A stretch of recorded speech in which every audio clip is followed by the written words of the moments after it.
ഈ ദീപക് പറമ്പോലും ആസിഫ് അലി തമ്മിലുള്ള കൂട്ടുകെട്ട് വളരെ ശക്തമാണോ? കുഴപ്പമൊന്നുമില്ല. ഇപ്പൊ ഞാൻ ശരിയാക്കി.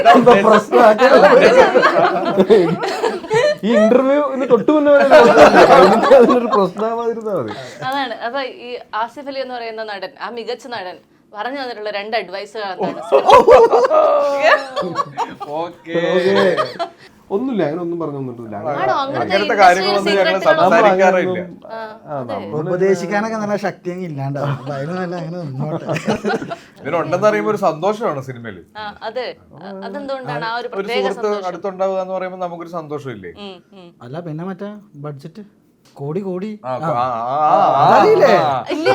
ഇപ്പൊ 25 കോടി 50 കോടി ഈ ദീപക് കോടി പടങ്ങളിൽ മാത്രമേ ഉള്ളൂ. 100 കോടി പടം. അപ്പൊ അതിലുണ്ടെങ്കിൽ നമുക്കൊരു സന്തോഷമാണ്.